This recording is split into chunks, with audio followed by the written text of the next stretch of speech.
దయచేసి ఇది గమనించగలరు.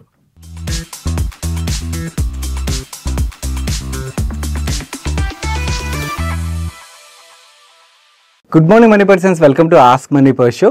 మన ఈరోజు ఫస్ట్ క్వశ్చన్ ఎన్నప్ప గారు అడుగుతున్నారు. రొసెల్ టెక్సిస్ కాన్ కాల్ కూడా సూపర్గా ఉన్నది. ప్లీజ్ ఈ స్టాక్ గురించి మీ వ్యూ చెప్పండి. మీరు బాగానే ఐడెంటిఫై చేశారని నాకు తెలిసి చాలా తక్కువ మందికి కంపెనీ ఐడియా ఉంటుంది. ఫస్ట్ కంపెనీ గురించి కన్నా కూడా మిగిలిన వ్యూవర్స్ కూడా ఇది చాలా ఇంపార్టెంట్. నేను మీకు ఒక వీడియో సజెస్ట్ చేస్తాను.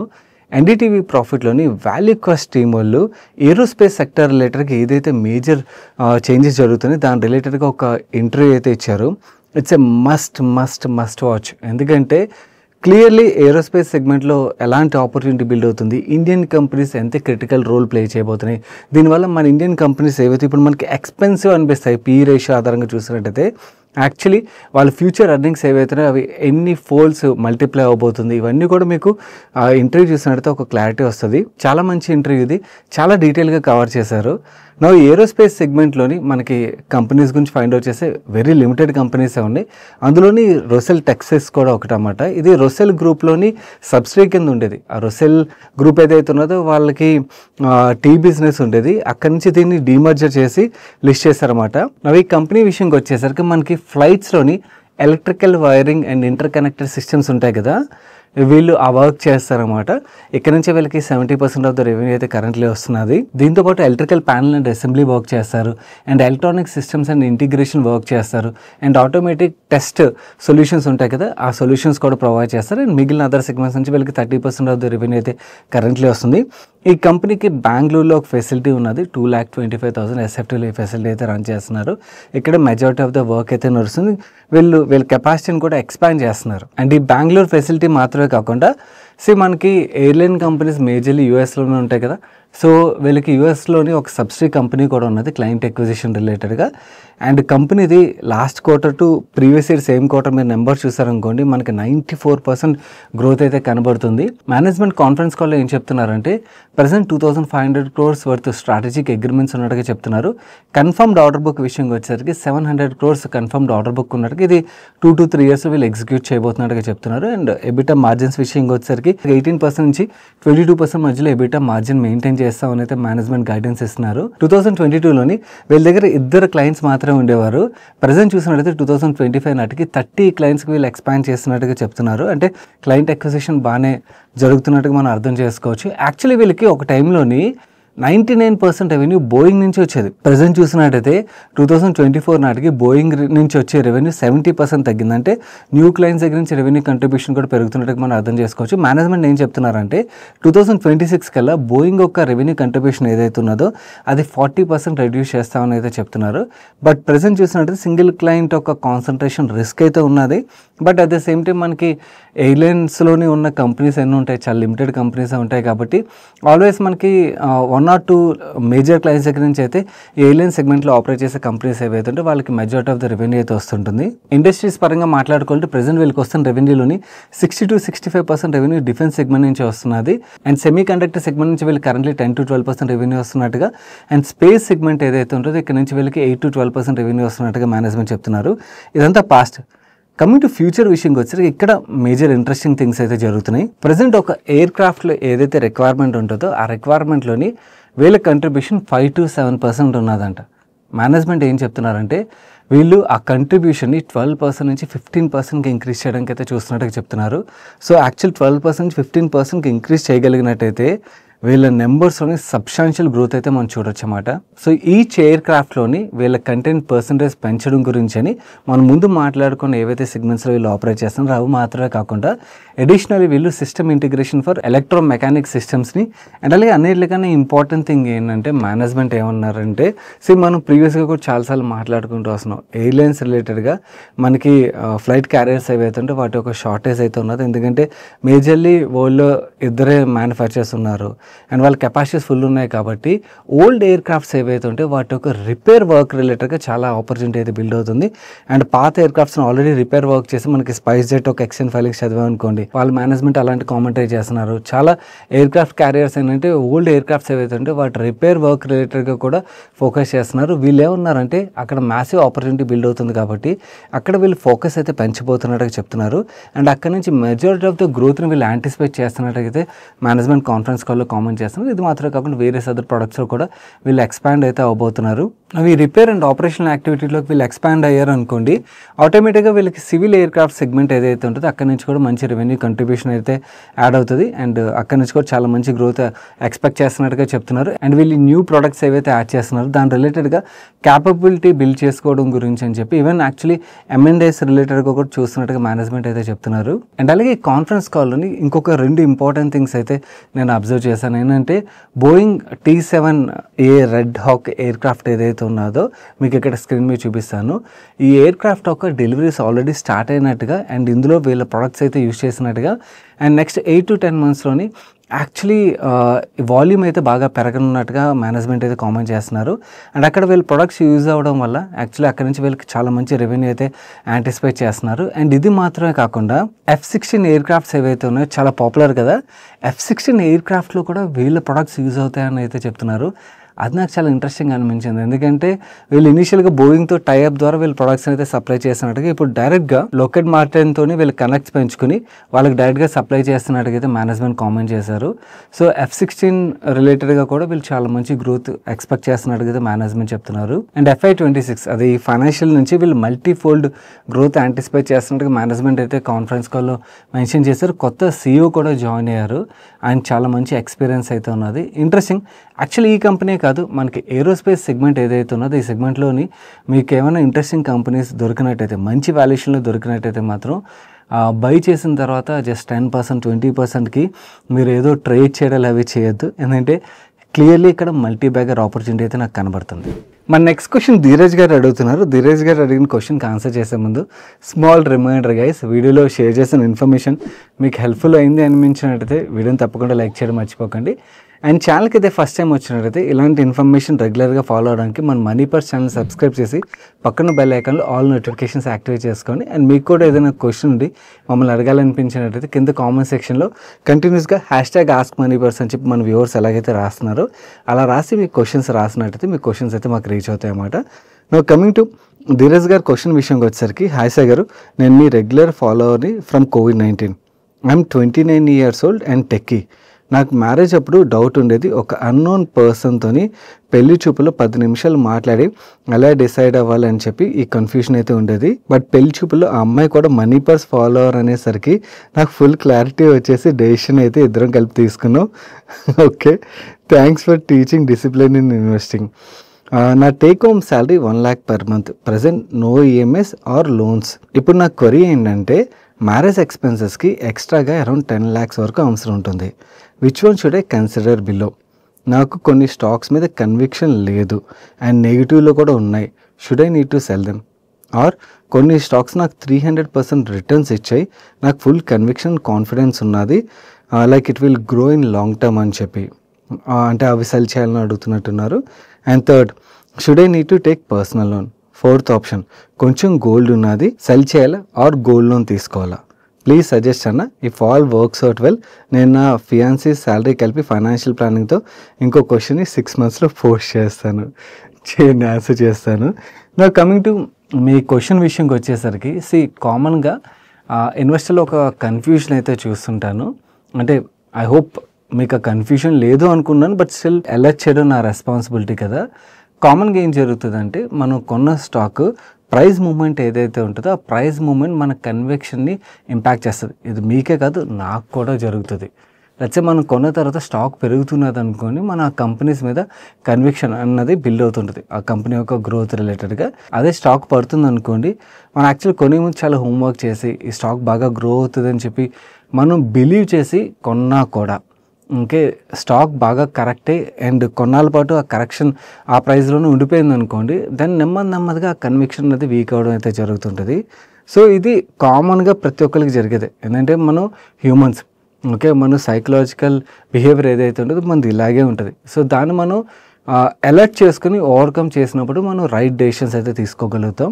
నో మీరు ఒకవేళ అంటే మీకు ఆ స్టాక్స్ ఏవైతే నెగిటివ్లో ఉన్నాయని చెప్పి మీ కన్విక్షన్ వీక్ అవుతుంది అనుకోండి, ఒకసారి చెక్ చేసుకోండి.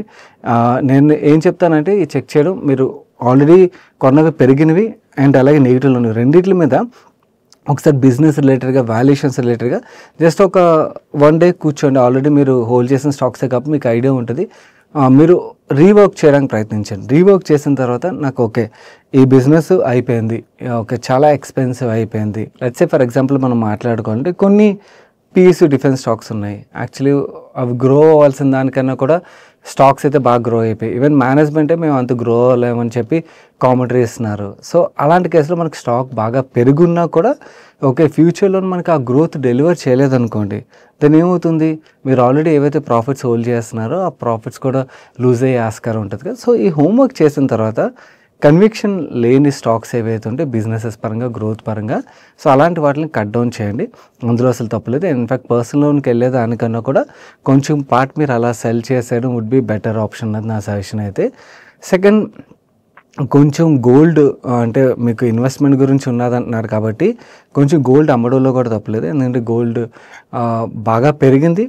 ఓకే, అండ్ అలాగే మనకి ఈ వార్ రిలేటెడ్గా ఏదైతే ఇష్యూస్ ఉన్నాయో అవి కొంతవరకు తగ్గే ఆస్కారం కనబడుతుంది. కాబట్టి వార్ ఎన్విరాన్మెంట్ అయిపోయింది అనుకోండి, ఏమవుతుందంటే గోల్డ్లో వచ్చిన ఫ్లోస్ ఏవైతే ఉంటే సిమిలర్ లెవెల్లో ఉండకపోవచ్చు. మేబీ చైనా అగ్రెసివ్గా బై చేస్తే చెప్పలేం, బికాస్ చైనీస్ బయింగ్ కూడా one of the major thing అంటే గోల్డ్ ప్రైస్ పెరగడానికి. We don't know Chinese what they do, but normal ఏమవుతుందంటే ఈ వార్ ఎన్విరాన్మెంట్ అండ్ అన్సర్టినిటీ ఏదైతే ఉన్నదో అది గోల్డ్ ప్రైస్ని అయితే డ్రైవ్ చేస్తుంటుంది. ఈ అన్సర్టినిటీ ఎన్విరాన్మెంట్ అయితే తగ్గే ఆస్కారం కనబడుతుంది కాబట్టి సో గోల్డ్ కొంచెం సెల్ చేయడంలో కూడా తప్పులేదు. సో ఈ 2 పనులు మీరు చేసిన తర్వాత ఇంకా ఎడిషనల్గా మీకు డబ్బులు కావాల్సి వస్తే అప్పుడు పర్సనల్ లోన్ రిలేటెడ్గా ఆలోచించండి, కానీ అప్పటి వరకు పర్సనల్ లోన్కి వెళ్ళొద్దు. And at the same time మొత్తం అమ్మేయద్దు, ఎందుకంటే కొంచెం ఎమర్జెన్సీ ఫండ్ ఉండడం కూడా చాలా ఇంపార్టెంట్. సో ఆ కంటిన్యూన్సీ మనీ ఉంచుకుని దెన్ మీరు మిగిలినవి సెల్ చేయడం వుడ్ బి బెటర్ అడ్వైస్ అన్నది నా వ్యూ అండి. మన నెక్స్ట్ క్వశ్చన్ శేఖర్ గారు అడుగుతున్నారు, అన్న డూ వీడియో అబౌట్ IPOs, చాలా IPOs వస్తున్నాయి కదా. యాక్చువల్లీ శేఖర్ గారే కాదు, చాలామంది కంటిన్యూస్గా అడుగుతున్నారు. Day 1, Day 2, Day 3 నుంచి ఒక ఆయన అయితే కంటిన్యూస్గా ఒక సిరీసే రన్ చేస్తున్నారు IPO వీడియోస్ కావాలని చెప్పి. యాక్చువల్లీ మీకు చెప్పాలంటే ఎందుకు రావట్లేదు అన్నది మీకు ఒక క్లారిటీ రావాలి. సో అది ఇచ్చినట్టయితే మీకు అర్థమవుతుంది. సో మీరు అబ్జర్వ్ చేసినట్టయితే couple of weeks back NBFC video ఏదైతే వచ్చిందో NBFC వీడియో రిలేటెడ్గా టీం మొత్తం మీకు కనబడేది 45-50 minutes వీడియో కనబడుతుంది. కానీ దాని వెనకాల వాళ్ళు వారం 10 రోజులు ఎఫర్ట్, అది చాలా గట్టిగా ఎఫర్ట్ అయితే పెట్టారన్నమాట. అలాంటప్పుడు మీకు ఆ కంటెంట్ అయితే వస్తుంది. సో వాళ్ళు దాని మీద అంతలా వర్క్ చేసినప్పుడు సడన్గా ఒక IPO వచ్చింది అనుకోండి, నన్ను IPO వీడియో లేకపోతే ఈ వీడియో చేసినట్టయితే NBFCది డెఫినెట్లీ మీ లైఫ్లో వాల్యూ యాడ్ చేస్తుంది. ఎందుకంటే అక్కడ వాల్యుయేషన్ చాలా చీప్గా కనబడుతుంది, మల్టీబ్యాగర్ పొటెన్షియల్ కనబడుతుంది. సో ఇదే అదా అంటే నాకు ఏదైతే మీ లైఫ్లో వాల్యూ యాడ్ చేస్తుందో దాన్నే ప్రిఫర్ చేయడానికి ప్రయత్నిస్తాం. ఓకే, ఎస్ IPO వీడియో చేసినట్టయితే యాక్చువల్ దీనికన్నా చాలా ఎఫర్ట్ తక్కువ అవుతుంది. ఓకే, అండ్ వ్యూవర్షిప్ పరంగా పెద్ద డిఫరెన్స్ రాదు. ఓకే, ఛానల్ రెవెన్యూ పరంగా పెద్ద డిఫరెన్స్ రాదు. ఎందుకంటే నాకు వ్యూవర్షిప్ 2 సేమే వచ్చాయనుకోండి, how does it matter? In fact effort దీనికన్నా కూడా 10%లో పని అయిపోద్ది. కానీ పర్సనలీ మేము ఏం బిలీవ్ చేస్తామంటే అది కాదు, నెంబర్ కాదు ఇక్కడ ముఖ్యం, యాక్చువల్లీ ఎంత వాల్యూ యాడ్ చేస్తాం అన్నది ముఖ్యం అన్నమాట. సో NBFCL వీడియో వచ్చినప్పుడు అవ్వచ్చు, లేకపోతే 2 million స్పెషల్ రిజల్ట్స్ వీడియో రిలేటెడ్గా అవ్వచ్చు, కాల్స్ మీకు అక్కడ చిన్న బిట్స్లా కనబడుతుంది 2 million వీడియోలోని. కానీ ఎన్నో కాన్ఫరెన్స్ కాల్స్ ట్రాన్స్క్రిప్ట్లు చదివిన తర్వాత రిజెక్ట్ చేసిన తర్వాత వచ్చిన కంటెంట్ అది, ఎన్నో రిజల్ట్స్ నుంచి ఫిల్టర్ చేసిన కంటెంట్ అది. సో వీటి వెనకాల ఎఫర్ట్ ఏదైతే ఉంటుందో అది చాలా టైం పడుతుంది. సో దానివల్ల ఏంటంటే ఆ టైంలో IPOs వచ్చాయనుకోండి కవర్ చేయలేకపోతాం అన్నమాట, అలా మిస్ అవుతున్నది. అండ్ దీంతోపాటు ఎడిషనల్గా నేను పర్సనలీ కూడా ట్రావెలింగ్ అన్నది బాగా ఎక్కువైపోయింది. కొన్ని మేనేజ్మెంట్ని కలుస్తున్నాను, ఫ్యాక్టరీ విజిట్ చేస్తున్నాను. ఎందుకంటే ఒక స్ట్రాంగ్ కన్విక్షన్ బిల్డ్ అయింది అనుకోండి, అప్పుడు ఇంకా బెటర్గా ఇన్ఫర్మేషన్ షేర్ చేయగలుగుతాం కదా. అండ్ అలాగే రీసెంట్ టైంలో నా పర్సనల్ ప్రైవేట్ ఇన్వెస్ట్మెంట్స్ కూడా పెరిగాయి. IPO అన్లిస్టెడ్ స్పేస్లోని ఇవన్నీ కూడా అన్లిస్టెడ్ అనగానే మనకి ఆన్లైన్లో దొరికే అన్లిస్టెడ్ మార్కెట్ కాదు ఇది, ఇవేంటంటే ప్రైవేట్ ఇన్వెస్ట్మెంట్స్ అన్నమాట. సో వీటి రిలేటెడ్గా కూడా ట్రావెల్ చేయడం, ఇవన్నిటితో ఏంటంటే టైం ఉన్నది 24 గంటలే కదా. సో అందుకని ఏది మీకు ఆ టైంలో బెటర్ వాల్యూ యాడ్ చేస్తుంది అనిపిస్తే దాన్నే మీ ముందుకి ప్రజెంట్ చేయడానికి ప్రయత్నిస్తాం. ఎందుకంటే మనీ పర్స్ ఛానల్ ఏదైతే ఉందో ఇది పుట్టిందే ఏదో యూట్యూబ్ ఛానల్ కింద పుట్టింది కాదు. మనీ పర్స్ అయితే ప్రాపర్ పర్సనల్ ఫైనాన్స్ రిలేటెడ్గా కంపెనీ ఇది. అక్కడి నుంచి ఛానల్ నార్మల్గా ఇన్ఫర్మేషన్ షేర్ చేద్దామని స్టార్ట్ చేసిన అది దెన్ గ్రో అయింది. అంతేకాని మేము యూట్యూబ్ ఛానల్ రన్ చేయాలని కాదు కదా. సో ఎన్ని కంటెంట్ చేసామన్నది అసలు ఎప్పుడు కూడా ప్రయారిటీ కాదు, ఎంత వాల్యూ యాడ్ చేసామన్నదే ప్రయారిటీ. సో దాంట్లో పార్ట్గానే ఐపీఓ వీడియోస్ అయితే మిస్ అవుతున్నాయి. హోప్ఫుల్లీ ఫ్యూచర్లో మిస్ అవ్వకుండా ప్రయత్నిస్తాను. బట్ అగైన్ చెప్తున్నాను, ఏ టైంలో అయినా కూడా some other content let's say ఆస్క్లోనే ఒక కంపెనీ రిలేటెడ్గా వర్క్ చేయాలనుకోండి, ఓకే, అది మీకు ఇంకా బెటర్ వాల్యూ యాడ్ చేస్తే అదే టైంలో వేరే ఐపీఓ వస్తే నేను ఆ ఐపీఓ స్కిప్ చేసి వాల్యూ యాడ్ చేసే కంటెంట్ వైపు మూవ్ అవుతాను, కానీ ఇదైతే చేయను. ఓకే, బట్ ఎక్కడొచ్చో టైం పుల్ చేసి మీకు మంచి ఐపీఓస్ అయితే కవర్ చేయడానికి అయితే ప్రయత్నిస్తాం. మన నెక్స్ట్ క్వశ్చన్ అరవింద్ గారు అడుగుతున్నారు. ఆయన please explain about ASK automotive limited. Very good company అండి, కాకపోతే కొన్ని అడ్వాంటేజెస్ ఉన్నాయి అండ్ అలాగే కొన్ని రిస్కులు కూడా ఉన్నాయి. కంపెనీ పరంగా డీటెయిల్గా ఎక్స్ప్లెయిన్ చేయడానికి ప్రయత్నిస్తాను. ఏఎస్కే ఆటోమోటివ్ తయారు చేసే ప్రొడక్ట్స్ విషయంకి వచ్చేసరికి మనం ఏబిఎస్ వెహికల్స్ ఉంటాయి కదా, మనకి అడ్వాన్స్ బ్రేకింగ్ సిస్టమ్ వెహికల్స్ ఏవైతే ఉన్నాయో ఈ ఏబిఎస్ సప్లైస్లోని వీళ్ళకి స్ట్రాంగ్ మార్కెట్ షేర్ ఉన్నది, 50% మార్కెట్ షేర్ ఉన్నది. వీళ్ళకి వచ్చే రెవెన్యూస్లో 37% రెవెన్యూస్ ఈ ప్రోడక్ట్ నుంచే వస్తున్నాయి. అండ్ వీళ్ళు ఈ ప్రోడక్ట్ మాత్రమే కాకుండా రీసెంట్ టైంలో వెహికల్ యొక్క వెయిట్ తగ్గించడానికి ఓఈఎమ్స్ అందరూ చూస్తున్నారు కదా, ఎస్పెషల్లీ ఈవీస్లో అయితే వెయిట్ ఇంకా రిడ్యూస్ చేయడానికి చూస్తున్నారు కదా, దాని గురించి అని అల్యూమినియం రిలేటెడ్ ప్రొడక్ట్స్ అయితే యూస్ చేస్తున్నారు కదా. వీళ్ళు aluminium light weighted precision solutions అయితే ప్రొవైడ్ చేస్తారు. కరెంట్లీ ఇక్కడ నుంచి వీళ్ళకి 45% రెవెన్యూ కంట్రిబ్యూషన్ అయితే వస్తుంది. అండ్ అవి మాత్రమే కాకుండా మనకి కంట్రోల్ కేబుల్స్ ఉంటాయి కదా, like break, front brake, rare break, and అలాగే మనకి స్పీడోమీటర్ రిలేటెడ్ కేబుల్స్ ఏమి ఉండొచ్చండి, వాటిని కూడా వీళ్ళు తయారు చేస్తారు. అండ్ ఈ 3 సెగ్మెంట్ మాత్రమే కాకుండా వీళ్ళకి వీల్ అసెంబ్లీ సెగ్మెంట్ కూడా ఉన్నది. బట్ ఈ సెగ్మెంట్ నుంచి వీళ్ళు బయటకు అయితే వచ్చేస్తున్నారు. ప్రొడామినెంట్లీ ఎగ్జిస్టింగ్ బిజినెస్ పరంగా మాట్లాడుకుంటే వీళ్ళు ఈ 3 సెగ్మెంట్ నుంచి రెవెన్యూ సంపాదిస్తున్నారని అయితే మనం అర్థం చేసుకోవచ్చు. వీళ్ళకి ఐస్ ఇంజిన్ రిలేటెడ్గా 2 వీలర్ ఓఈఎమ్స్ ఎవరైతే ఉన్నారో వాళ్ళతో లాంగ్ టర్మ్ రిలేషన్ ఉన్నది. అండ్ ఈవీ రిలేటెడ్గా మనకి ఓఈఎమ్స్ ఎవరైతే ఉన్నారో వాళ్ళతో ఓలా అవచ్చు, ఎయితర్ అవచ్చు, వీళ్ళందరూ కూడా వీళ్ళు సప్లై చేస్తారన్నమాట. కస్టమర్ బేస్ అయితే చాలా స్ట్రాంగ్ కస్టమర్ బేస్ ఉన్నది. అండ్ వీళ్ళు న్యూ ప్రోడక్ట్ పోర్ట్ఫోలియో వైపు కూడా మూవ్ అవుతున్నారు. 3 న్యూ జాయింట్ వెంచర్స్ కూడా వీళ్ళు స్టార్ట్ చేశారు. ఒకటి జర్మన్ కంపెనీతో వీళ్ళు జేవీ అయితే స్టార్ట్ చేశారు. ఇప్పుడు సన్ రూఫ్ ఉన్న వెహికల్స్ని ప్రతి ఒక్కరు ప్రిఫర్ చేస్తున్నారు కదా, ఈ సన్ రూఫ్ కేబుల్స్ ఏవైతే ఉంటాయో ఈ కేబుల్స్ని ప్రజెంట్ అయితే మనం ఇంపోర్ట్ చేసుకున్నాం. సో ఈ సన్ రూఫ్ కేబుల్స్ని తయారు చేయడం కోసం అని చెప్పి వీళ్ళు జేవీ అయితే ఫామ్ చేశారు.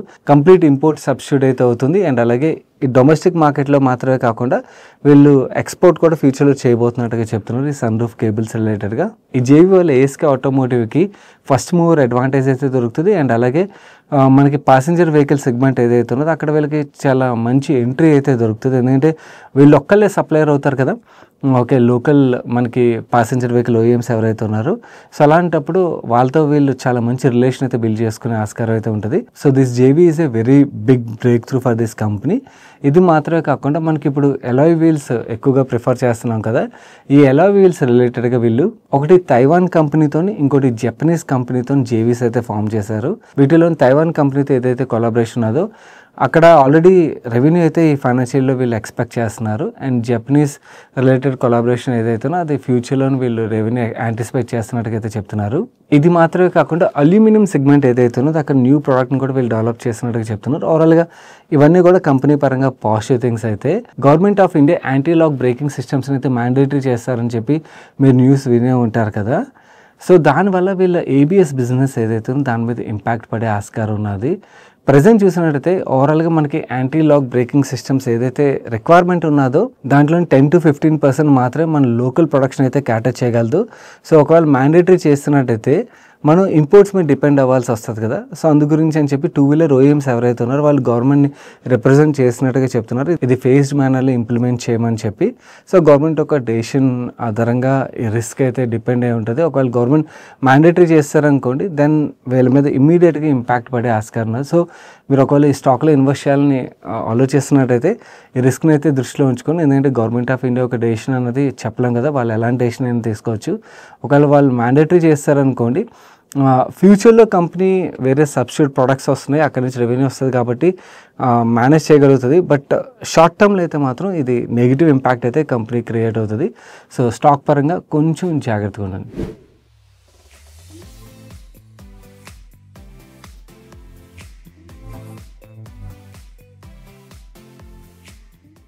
నా ఈరోజు సండే ఫండే సజెషన్ విషయంకి వచ్చేసరికి F1 మూవీ ఓటీటీలోకి వచ్చింది.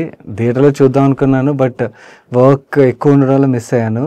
What a fantastic movie it is. ఎవరైనా మిస్ అయినట్టయితే మాత్రం టూ గుడ్ మూవీ ఇది, తప్పకుండా చూడండి, యూ విల్ ఎంజాయ్ ఇట్. మన నెక్స్ట్ క్వశ్చన్ శ్రీనివాస్ గారు అడుగుతున్నారు. గుడ్ మార్నింగ్ సాయన, thanks for sharing your financial knowledge to Telugu people. Nisus financial services SME company గురించి చెప్పండి అన్న. రిజల్ట్స్ బాగా ఉన్నాయి అండ్ ఆల్సో గ్రోత్ గైడెన్స్ కూడా మేనేజ్మెంట్ చాలా బాగా చెప్తున్నారు. లాంగ్ టర్మ్కి తీసుకోవచ్చా? నీసెస్ ఒక నెంబర్స్ మీరు చూసారనుకోండి, సేల్స్లోనే మనకి ఎక్స్ట్రాడినరీ గ్రోత్ కనబడుతుంది, 100% పైన గ్రోత్ కనబడుతుంది. అండ్ రిటర్న్ రేషియోస్ కూడా మనకి 39% ROC, అంటే ఫెంటాస్టిక్ ROC కదా. వీళ్ళు చేసే బిజినెస్ ఏంటంటే వీళ్ళు AF రన్ చేస్తారు, రియల్ ఎస్టేట్ రిలేటెడ్గా. ఏంటంటే అక్కడ రియల్ ఎస్టేట్ కంపెనీస్కి ఫండింగ్ చేస్తారు AF ద్వారా. అండ్ అలాగే ట్రాన్సాక్షన్ అడ్వైజరీ సర్వీసెస్ కూడా ప్రొవైడ్ చేస్తారు. అక్కడి నుంచి కూడా వీళ్ళకి మెజారిటీ ఆఫ్ ద రెవెన్యూ అయితే వస్తుంది. వీళ్ళు ఇండియాలోని అండ్ అలాగే దుబాయ్లోని రియల్ ఎస్టేట్ కంపెనీస్ ఏవైతే ఉంటాయో వాళ్ళకి వీళ్ళ సర్వీసెస్ ప్రొవైడ్ చేయడం ద్వారా వీళ్ళు రెవెన్యూస్ అయితే సంపాదిస్తున్నారు. దుబాయ్లోని వీళ్ళు ఫండ్ కూడా లాంచ్ చేయబోతున్నట్టుగా మేనేజ్మెంట్ అయితే కామెంట్ చేస్తున్నారు. దట్స్ గుడ్ ఆపర్చునిటీగా మనం చూడొచ్చు. కాకపోతే రీసెంట్గా మేనేజ్మెంట్ ఏం చేశారంటే NCCL అని చెప్పి ఒక very old real estate company ఇది, ఆ కంపెనీని ఎక్వైర్ చేశారు. ఆ కంపెనీది 2700 crores ఆర్డర్ బుక్ ఉన్నట్టుగా చెప్తున్నారు. అండ్ ఆ కంపెనీ యొక్క నెంబర్స్ Q2, Q3లో రిఫ్లెక్ట్ అవ్వచ్చు అని కూడా మేనేజ్మెంట్ గైడెన్స్లో చెప్తున్నారు. దాన్ని బట్టి మీకు ఓవరాల్గా నెంబర్స్లో గ్రోత్ అయితే బాగా కనబడుతుంది, ఆ డౌట్ లేదు. ఓకే, కానీ బిగ్గెస్ట్ రిస్క్ నాకేం కనబడుతుంది అంటే కపుల్ ఆఫ్ రిస్క్లు చెప్తా. First, any asset management company మనం AUM ఆధారంగా వాల్యూ చేయాలంటే వీళ్ళు AUM చూసినట్టయితే 1572 crores. లాస్ట్ ఇయర్తో కంపేర్ చేసినట్టయితే AUMలో 55% గ్రోత్ అయితే డెలివర్ చేశారు. నార్మల్లీ మనకి ఎనీ అసెట్ మేనేజ్మెంట్ కంపెనీ అమ్ముతున్నారు అనుకోండి, ఆ ట్రాన్సాక్షన్ వాల్యూ ఎలా చేస్తారంటే AUMలోని 6%కి వాల్యూ చేస్తారు. అది equity assets and high revenue generating assets ఉన్నట్టయితే. అదే డెట్ అసెట్స్ ఉన్నట్టయితే ఇంకా తక్కువగా వాల్యూ చేస్తారు. మనకి IDFC మ్యూచువల్ ఫండ్ని బంధన్ కొనుక్కున్నది, ఇప్పుడు బంధన్ మ్యూచువల్ ఫండ్ అయిపోయింది కదా. సో కొనుక్కున్నప్పుడు యాక్చువల్లీ ఇంకా తక్కువ వాల్యుయేషన్ కొన్నారు, ఎందుకంటే IDFC మ్యూచువల్ ఫండ్ ఒక ఓవరాల్ బుక్లోని debt part of the book ఎక్కువ ఉంటుంది. డెట్ పార్ట్ మనకి ఈక్విటీ జనరేట్ చేసేంత రెవెన్యూ జనరేట్ చేయదు. సో అందుకని దాన్ని ఇంకా తక్కువ వాల్యూకే కొన్నారన్నమాట. So normally 6% is a good valuation. 6% కన్నా మనం ఏదైనా అసెట్ మేనేజ్మెంట్ కంపెనీకి మనం వాల్యూ ఎక్కువ చేస్తున్నాం అనుకోండి, దెన్ మనం హైయర్ వాల్యూ పే చేస్తున్నట్టుగా అర్థం చేసుకోవచ్చు. 1572 crores AUMని మనం 6% తీసుకున్నట్టయితే 94 crores వాల్యుయేషన్ అయితే వస్తుంది. వీళ్ళ ట్రాన్సాక్షనల్ అడ్వైజరీ బిజినెస్ ఉన్నది, అండ్ అలాగే ఇప్పుడు రియల్ ఎస్టేట్ కంపెనీని ఎక్వైర్ చేశారు కదా, దాని నుంచి నెంబర్స్ వస్తాయి. అండ్ అలాగే అక్కడ ఆర్డర్ బుక్ ఉన్నది. ఇవన్నీ మనం యాడ్ చేసినా కూడా ప్రజెంట్ కంపెనీ ట్రేడ్ అవుతున్న వాల్యుయేషన్ ఏదైతే ఉన్నదో 796 crores valuation. For me it looks very very expensive. Okay, first thing ఇది. సెకండ్ థింగ్ ఏంటంటే company my do well, stock price ఎటైనా మూవ్ అవచ్చు షార్ట్ టర్మ్లో, నాకు తెలియదు. బట్ నాకు ప్రెసెంట్ అంటే ఎంట్రీకి కంఫర్ట్ నేను వాల్యుయేషన్ చూస్తాను. నేను వాల్యూ చేసే దాని ప్రకారం నాకైతే పర్సనలీ ఎక్స్పెన్సివ్ అనిపించింది. సెకండ్ థింగ్, నాకు బిగ్గెస్ట్ రిస్క్ కనబడేది ఏంటంటే నేను పర్సనలీ చాలా రియల్ ఎస్టేట్ రిలేటెడ్ AFs అయితే చూశాను.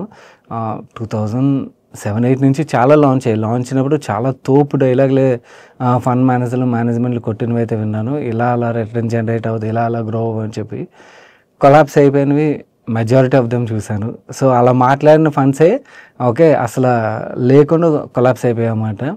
సో ఏంటంటే ఇవి ఒక సైకిల్ నడుస్తాయి. ఆ సైకిల్ నడుస్తున్నప్పుడు పాజిటివ్ సైకిల్ టైంలోని ఈ ఫండ్స్లో చాలా మంచి గ్రోత్ కనబడుతుంది. బట్ రిస్క్ ప్లే అయినప్పుడు ఏమవుతుందంటే ఫండ్సే క్లోజ్ అయిపోయే రిస్క్ ఉంటుంది. మనం ఒక మ్యూచువల్ ఫండ్ కంపెనీ రన్ చేసిన ఒక AF రిలేటెడ్ మాట్లాడుకుంటే వేరే, ఎందుకంటే ఆ ఫండ్ క్లోజ్ అయిపోయిందంటే ఓవరాల్ పెద్ద ఇంపాక్ట్ అయితే ఉండదు, కొంచెమే ఉంటుంది ఆ ఫండ్ హౌస్ మీద. కానీ మనం ఇన్వెస్ట్ చేసేది ఒక స్టాక్లో, నా స్టాక్ రన్ చేసేది AF, అవునా? సో AF మీద ఆ ఇంపాక్ట్ పడింది అనుకోండి, then that risk is much bigger, right? Management అయితే చాలా పెద్ద పెద్ద స్టేట్మెంట్లు చేస్తున్నారు, కానీ కాకపోతే నాకు వాల్యుయేషన్స్ ఒక part. Second thing, historically experience నాకు ఏం చెప్తుందంటే ఇలాంటి AFs ఏవైతే ఉన్నాయో ఫెయిల్యూర్ రేట్ చాలా ఎక్కువ చూశాను. వీళ్ళు సక్సెస్ అవ్వచ్చేమో, I'm not denying it, but failure rate చూడడం వల్ల యాంకరింగ్ ఎఫెక్ట్ అయితే మైండ్లో ఉంటుంది కదా. సో నాకు అది రిస్క్ని చూపిస్తుంది అన్నమాట. థర్డ్ థింగ్, అన్రియలిస్టిక్ ఎక్విజిషన్ అన్నది నా ఫీలింగ్. ఎందుకంటే ఫండ్ కదా, అక్కడ నుంచి వీళ్ళు ఫార్వర్డ్ బ్యాక్వర్డ్ ఇంటిగ్రేషన్ ఎలాంటి డైలాగులు కొట్టినా కూడా real estate business is real estate business, అవునా? ఆ బిజినెస్ని వీళ్ళు ఎక్వైర్ చేయడం అన్నది నాకు అది కూడా అంత కంఫర్టబుల్ అనిపించలేదు. ఇది కంపెనీ రిలేటెడ్గా. సో మనం గ్రోత్ మాత్రమే కాదు రిస్క్ పార్ట్ని కూడా అర్థం చేసుకోవాలి. డైసెక్ట్ చేసుకున్నప్పుడు మనం ఇంకొంచెం బెటర్గా డెసిషన్ అయితే తీసుకోగలం. ఎస్ వెల్ ఎర్నింగ్స్ బాగా గ్రో అవుతున్నాయి కాబట్టి మీరు పీఈ టర్మ్స్లో చూస్తే మీకు రీజనబుల్ అనిపిస్తుంది. But any asset management company మనం పీఈ టర్మ్స్లో చూడకూడదు. మనం వాళ్ళ ఎయిమ్లోనే ఎంత పర్సంటేజ్ మార్కెట్ క్యాప్కి మనం పర్చేస్ చేస్తున్నామో చూడాలి. Currently it looks damn expensive for me. మన నెక్స్ట్ క్వశ్చన్ సురేష్ గారు అడుగుతున్నారు. Hi Sai garu, I'm a PSU bank officer working in Tamil Nadu now. I own a flat in Hyderabad and getting rent from it, but the rent is getting credited to my father's bank account. Will there be any problem in income tax filings if I don't show my income in income tax filings? Yes, ఇది problem అయితే create అవ్వచ్చండి. I can understand. అంటే మీ ఫాదర్కి ఆ money credit ఇచ్చినట్టయితే డైరెక్ట్గా మీ ఫాదర్కి ఒకవేళ మీరు పంపించాలనుకున్న మనీ ఏదైతే ఉంటుందో అది ఎలా క్రెడిట్ ఇవ్వడానికి ఏమైనా ఆలోచిస్తున్నారేమో. అది యాక్చువల్లీ మీ అకౌంట్లోకి వచ్చి మీ ఫాదర్ పంపించడం ఇస్ రైట్ థింగ్ అవుతుందండి. ఎందుకంటే మీరు ప్రాపర్టీ ఓన్ చేస్తున్నారు. ఆ ప్రాపర్టీ సెల్ఫ్ ఆక్యుపైడ్ అయితే వేరు, బట్ సెల్ఫ్ ఆక్యుపైడ్ కాదు అనుకోండి, మీరు ఇక్కడ తమిళనాడులో ఉన్నారు, అక్కడ మీ ఓన్ హౌస్ లేకపోతే రెంటెడ్ అయినట్టయితే మీరు హెచ్ఆర్ఏ క్లెయిమ్ చేయొచ్చు. సో అప్పుడు ఈ హౌస్ రిలేటెడ్గా మీరు సేమ్ సిటీలో కూడా ఉండట్లేదు, ఈ హౌస్ రిలేటెడ్గా మీరు రెంటల్ ఇన్కమ్ చూపించకుండా ఉంటే అది ఎప్పటికైనా ప్రాబ్లమే అన్నమాట. మీకు ట్యాక్స్ క్యాలిక్యులేషన్ రిలేటెడ్ సిరీస్లోని మనకి house property income related tax calculation క్లియర్గా ఎక్స్ప్లెయిన్ చేశాను, ఒకసారి చూడడానికి ప్రయత్నించండి. అంటే దీని రిలేటెడ్ ట్యాక్స్ క్యాలిక్యులేషన్ ఎలా ఉంటుంది ఇవన్నీ కూడా మీకు అర్థమవుతుంది. సో ఇది యాక్చువల్లీ మీ అకౌంట్లోకి వచ్చి మీరు ట్యాక్స్ ఫైల్ చేయడం is the right thing, rather than ఇలా చేసినట్టయితే ఎప్పటికైనా ఇది మీకు ప్రాబ్లమే క్రియేట్ అవుతుంది. మన నెక్స్ట్ క్వశ్చన్ కిరణ్ కుమార్ గారు అడుగుతున్నారు. My question is, I found a company named Prudent Corporate Advisory Services while looking in financial sector mutual funds. I found few mutual funds are holding this company. Is there any opportunity for this company post change in GST? Kindly throw some light on it. Hope this is helpful for many MoneyPurse members as well. GST cut వల్ల అంత major benefit అయితే ఉండదండి. Prudent ఒక గ్రోత్కి major thing ఏంటంటే మన దగ్గర equity culture పెరుగుతుంది కదా. SIPs అందరం చేస్తున్నాం, ఎక్కువ మంది SIP ప్రిఫర్ చేస్తున్నారు. ఎందుకంటే టీనా ఎఫెక్ట్, మనకి వేరే అదర్ అసెట్ క్లాస్లోని ఇన్వెస్ట్ చేయాలంటే పెద్దగా రిటర్న్స్ కనబడకపోవడం, లేదా ఎక్కడైనా ఇన్వెస్ట్ చేయాలన్నా కూడా ఆ టికెట్ సైజ్ అనేది చాలా పెద్దది ఉండదు. ఒకవేళ ల్యాండ్ పర్చేస్ చేయాలనుకోండి, 40,000, 50,000, 30,000 సంపాదించే వాళ్ళందరూ కూడా ఒక ల్యాండ్ పర్చేస్ చేయాలంటే పెద్ద సిటీలోని చాలా కష్టం కదా. సో అందుకని SIP కల్చర్ అనేది బాగా పెరుగుతుంది అండ్ మంచి రిటర్న్స్ కూడా వస్తున్నాయి కదా. సో దాంతోనే మనకి వెల్త్ మేనేజ్మెంట్ కంపెనీస్ అన్నీ కూడా బాగా గ్రో అవుతున్నాయి. Prudent is one among them. And ప్రూడెంట్తో ఉన్న అడ్వాంటేజ్ ఏంటంటే మిగిలిన వెల్త్ మేనేజ్మెంట్ కంపెనీస్ అనగానే హైఫై సూట్లు వేసుకుని చాలా హై ప్యాకేజెస్లోని ఎంప్లాయీస్ ప్రీమియం లొకేషన్స్లో ఆపరేట్ చేయడం ఇవన్నీ మనం చూస్తుంటాం కదా. బట్ ప్రూడెంట్ ఒక బ్రాంచెస్ కంప్లీట్ ఆపోజిట్లో కనబడతాయి. చాలా చిన్న లొకేషన్లోని ఎంప్లాయీస్ కూడా లో గ్రేడ్ ఎంప్లాయీస్ ఉంటారు. అంటే స్కిల్స్ పరంగా, పే పరంగా అన్నాను, good sales guys. They are predominantly, they are not wealth managers, majority of them they are good sales guys అన్నమాట. వీళ్ళ స్ట్రాటజీ అలాగే ఉంటుంది. సో దానివల్ల ఏమవుతుందంటే కంపెనీ యొక్క ప్రాఫిటబిలిటీ అనేది బెటర్గా ఉంటుంది. అందుకని ప్రూడెంట్ మీకు రిటర్న్ రేషియోస్ అవ్వచ్చు, ఇవన్నీ కూడా మీకు చాలా బాగా కనబడతాయి. ప్రూడెంట్ ప్రమోటర్ సంజయ్ షా ఎవరైతే ఉన్నారో ఆయనకి మ్యూచువల్ ఫండ్ ఇండస్ట్రీలోని చాలా మంచి పేరు ఉన్నది. ఎందుకంటే he's one of the largest mutual fund distribution కంపెనీని రన్ చేస్తారు. అండ్ ఆ రిలేషన్స్ అవ్వచ్చు, ప్రూడెంట్ యొక్క ఓవరాల్గా మార్జిన్స్ మెయింటైన్ చేయడం అండ్ గ్రోత్ ఏదైతే మెయింటైన్ చేస్తుందో ఇవన్నిటి వల్ల మ్యూచువల్ ఫండ్ కంపెనీస్ హోల్డ్ చేస్తూ ఉండొచ్చు. కంపెనీ పరంగా గుడ్, బట్ GST పరంగా ఏమైనా బెనిఫిట్ ఉంటుందంటే ఐ డోంట్ థింక్ సో. ఓవరాల్గా వెల్త్ మేనేజ్మెంట్ ఒక గ్రోత్లో ప్రూడెంట్ కూడా గ్రో అవుతుంది, అదైతే డౌట్ లేదు. మన నెక్స్ట్ క్వశ్చన్ పవన్ గారు అడుగుతున్నారు. Hi and Indian IT is famous for talented people and తక్కువ కాస్ట్ కూడా అవైలబుల్గా ఉంటారు. కానీ AI నుంచి వర్క్ ఫోర్స్ మీద చాలా ఇంపాక్ట్ పడుతున్నది అండ్ వర్క్ ఫోర్స్ అవసరం లేదని చెప్పి చాలామందిని తీసేయడం అయితే మనం న్యూస్లో వింటున్నాం. అండ్ అలాగే ఏదైతే వర్క్ ఫోర్స్ రిలేటెడ్ రిక్వైర్మెంట్ ఉన్నదో USలో ఉన్న పీపులే సరిపోతారని అనిపిస్తుంది. సో ఇండియన్ IT సెక్టర్ మీద దీని యొక్క ఇంపాక్ట్ ఎలా ఉంటుంది, నెగిటివ్ ఆర్ పాజిటివ్? ఒకవేళ నెగిటివ్ అయినట్టయితే మీ వ్యూ షేర్ చేయండి, అండ్ పాజిటివ్ అయినట్టయితే ఆ వ్యూని కూడా షేర్ చేయండి. 15 to 20 years ఇన్వెస్ట్మెంట్ కోసం అడుగుతున్నాను. హాయ్ పవన్ గారు, నా పర్సనల్ బిలీఫ్ ఏంటంటే మన ఇండియన్ IT సెక్టర్ ఏదైతే ప్రజెంట్ చూసినట్లయితే ట్రాన్సిషన్ పీరియడ్ ఏదైతే ఉందో ఈ పీరియడ్లోని కొంతమంది జాబ్స్ మీద అయితే ఇంపాక్ట్ అయితే పడుతున్నది. కానీ ఐ స్ట్రాంగ్లీ బిలీవ్ మన ఇండియన్ IT టాలెంట్ అవ్వచ్చు, ఇండియన్ IT కంపెనీస్ అవ్వచ్చు, ఇలాంటి ప్రీవియస్గా చాలాసార్లు టఫ్ సిచ్యువేషన్స్ అయితే చూసారు. అక్కడి నుంచి ట్రాన్స్ఫర్మేషన్ తీసుకుని ఈ లెవెల్కి అయితే గ్రో అవ్వడం అని చూసాం కదా. ఈవెన్ ఈ సిచ్యువేషన్ నుంచి కూడా ట్రాన్స్ఫర్మేషన్ తీసుకుని నెక్స్ట్ లెవెల్ ఆఫ్ గ్రోత్ అయితే చూస్తారని అయితే బిలీవ్ చేస్తాను. ఎందుకంటే ఎప్పుడైనా కూడా మనకి న్యూ టెక్నాలజీ వచ్చినప్పుడు ఆ ట్రాన్సిషన్ పీరియడ్ ఏదైతే ఉంటుందో ఆ పీరియడ్లోని చాలా పానిక్నెస్ అయితే క్రియేట్ అవుతుంది. బట్ కొత్త టెక్నాలజీ ఇంకా మోర్ ఎంప్లాయ్మెంట్ క్రియేట్ చేయడం మనం హిస్టారికల్లీ చూసాం. కొత్త టెక్నాలజీ వచ్చినప్పుడల్లా ఎంప్లాయ్మెంట్ పోతుంది అని చెప్పి మనం భయపడేవారు, కానీ అది ఇంకా ఎక్కువ మంది ఎంప్లాయ్మెంటే క్రియేట్ చేస్తుంది. ఇదే మనం ఫ్యూచర్లో కూడా చూడబోతాం అని చెప్పి అయితే నేను బిలీవ్ చేస్తున్నాను. I might be wrong as well, but this is what my belief is.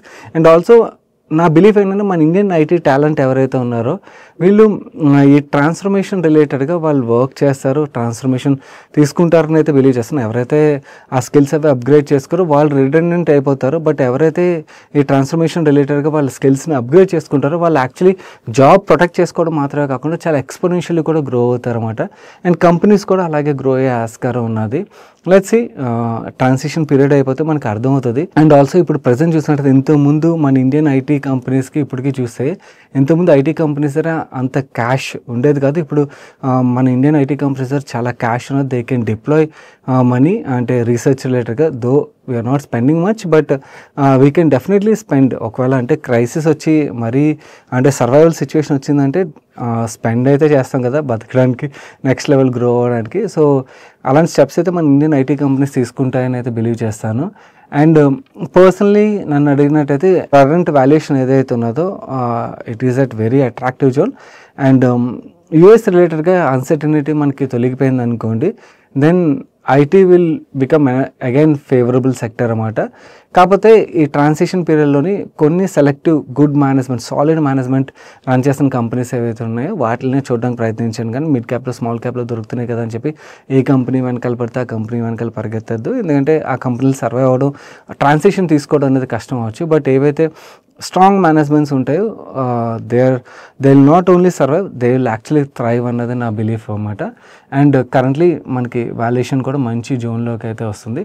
కాకపోతే మేజర్ ఎలొకేషన్ కాకుండా స్లోగా అక్యుములేట్ చేయడంలో అయితే తప్పలేదు. ఎందుకంటే మంచి క్యాష్ జనరేటింగ్, మంచి రిటర్న్ రేషియో జనరేట్ చేసే బిజినెస్లు ఇవి. యూఎస్ రిలేటెడ్గా గ్రోత్ వచ్చింది అనుకోండి, ఆటోమేటిక్గా అగైన్ మనకి ఐటీ సెక్టర్లో పాజిటివ్ సెంటిమెంట్ బిల్డ్ అవుతుంది. అండ్ అలాగే ఏఐ రిలేటెడ్గా ట్రాన్స్ఫర్మేషన్ కూడా తీసుకుంటారు. ఈ లోపల మనకి ఈఆర్ఎండి కంపెనీస్ కూడా యాక్చువల్లీ రీసెంట్ టైంలో మంచి వాల్యుయేషన్కి అయితే వచ్చాయి. అవి అయితే ఇంకా ఫ్యాంటాస్టిక్ కంపెనీస్ అన్నమాట. వాటి రిలేటెడ్ కూడా ఒకసారి చూడండి. అండ్ టెక్నాలజీ అనగానే ఐటీ సర్వీస్ కంపెనీస్ మాత్రమే కాదు, మనకి కన్స్యూమర్ టెక్ రిలేటెడ్ వర్క్ చేసిన కంపెనీస్ ఇవి కూడా ఉంటాయి. వాటిని కూడా ఒకసారి చూడండి. అక్కడైతే ఇంకా మంచి గ్రోత్ ఉన్నది అండ్ అక్కడ రిస్క్ కూడా కొంచెం వరకు తక్కువ ఉన్నది. మన నెక్స్ట్ క్వశ్చన్ సిద్ధార్థ్ గారు అడుగుతున్నారు, throw some light on Belrise Industries. రీసెంట్గా యాక్చువల్లీ బెల్రైజ్ రిలేటెడ్ చాలా క్వశ్చన్స్ అయితే పెరిగిపోయి, ఐ థింక్ 1.5-2 months బ్యాక్ అనుకుంటే డీటెయిల్గా ఒక ఆస్క్ మనీ షోలో కవర్ చేస్తాం. బట్ ఇప్పుడు స్టాక్ పెరిగేసరికి ఏమవుతుందంటే ఇన్వెస్టర్స్ యొక్క ఇంట్రెస్ట్ అయితే ఆటోమేటిక్గా వస్తుంది. సో అలా చాలామంది అయితే అడుగుతున్నారు. కంపెనీ పరంగా ఇట్స్ రియలీ గుడ్ కంపెనీ. వీళ్ళకి 2-wheeler సెగ్మెంట్లో చాసెస్ మ్యానుఫ్యాక్చరింగ్ చాలా డామినెంట్ మార్కెట్ షేర్ ఉన్నది. మన ఇప్పుడు ఏదైతే ట్యాక్స్ కట్స్ ఉన్నాయో ఈ ట్యాక్స్ కట్స్ వల్ల 2-wheeler సెగ్మెంట్ బెనిఫిట్ పొందుతుంది, గ్రోత్ బాగా వస్తుంది అని చెప్పి యాంటిసిపేట్ చేస్తున్నాం కదా. సో మార్కెట్ మొత్తం ఇది యాంటిసిపేట్ చేస్తుంది కాబట్టి ఆటోమేటిక్ 2-wheeler సెగ్మెంట్లో గ్రోత్ వస్తాయి. ఆ యాన్సిలరీ కంపెనీస్ ఏవైతున్నాయో that to strong market share ఉన్న కంపెనీస్, బెల్రైజ్ అవ్వచ్చు ఇలాంటి కంపెనీస్ ఏవైతున్నాయో వాళ్ళకి చాలా మంచి గ్రోత్ అయితే వస్తుంది కదా. So that is what we can anticipate అన్నమాట. Bajaj is one of their largest client. ఇంకా చాలా 2-wheeler కంపెనీస్కి వీళ్ళు సప్లై చేస్తారు. మీకు డీటెయిల్గా ఇంకా ఈ ఆస్క్ మనీ షో ఏదైతే మీకు ఇప్పుడు స్క్రీన్ మీద చూపిస్తున్నానో ఆ వీడియో ఐ బటన్లో ఉంచుతాను. ఆ వీడియో చూడడానికి ప్రయత్నించండి. ఎక్కువ వెరీ ఓల్డ్ కంటెంట్ కాదు కాబట్టి ఆల్మోస్ట్ సేమ్ ఇన్ఫర్మేషనే మీరు ఆ వీడియో చూస్తే మీకు అర్థమైపోతుంది. Good company. స్టాక్ పెరిగిందని అయితే మాత్రం కంగారు పట్టి కొనద్దు. ఓకే, మీకు కరెక్షన్స్ వస్తుంటే అలాంటి టైంలోని చూడొచ్చు. బట్ కంపెనీ పరంగా అయితే మాత్రం నో డౌట్ మేనేజ్మెంట్ కూడా చాలా strong management. So that's it for today's ask money show guys. చాలామంది మన ఛానల్ ఫాలో అయిన వాళ్ళు, పర్సనల్ ఫైనాన్స్ రిలేటెడ్గా ఐడియా లేని వాళ్ళు, ఇల్లు కొనాలని ఆస్పిరేషన్ ఉంటుంది బట్ వాళ్ళకి ఐడియా ఉంటుంది. అలాంటి వాళ్ళందరినీ దృష్టిలో పెట్టుకుని నేను ఒక చాలా మంచి కంటెంట్ అయితే రిలీజ్ చేస్తాను. ఒకవేళ చూడనట్టయితే మీరు చూడడం మాత్రమే కాకుండా మీ ఫ్రెండ్స్ అండ్ ఫ్యామిలీకి కూడా వీడియోని షేర్ చేయండి. Regular personal finance content follow అయ్యే వాళ్ళకన్నా కూడా ఎవరైతే పర్సనల్ ఫైనాన్స్ రిలేటెడ్గా, ఇన్వెస్ట్మెంట్ రిలేటెడ్గా ఐడియా లేని వాళ్ళు ఉంటారో అలాంటి వాళ్ళని మేజర్గా దృష్టిలో పెట్టుకుని ఆ కంటెంట్ అయితే చేస్తాం. వాళ్ళకైతే చాలా వరకు హెల్ప్ఫుల్ అవుతుంది. ఇక్కడ ఎండ్ కాల్లో ఉంచుతాను. మిస్ అవ్వకుండా చూడడం మాత్రమే కాకుండా షేర్ చేయడం అయితే మర్చిపోకండి. ఈరోజు ఆస్క్ మనీ షో వీడియో నచ్చి ప్రతి లైక్ చేయనట్టయితే వీడియోని లైక్ చేస్తూ మీ ఫ్రెండ్స్ అండ్ ఫ్యామిలీకి హెల్ప్ఫుల్ అవుతుందంటే వాళ్ళకి షేర్ చేయడం అయితే మర్చిపోకండి. నేను సాయి కృష్ణ పత్రి మరొక మంచి వీడియోతో మీ ముందుకు వస్తాను. Till then bye, take care.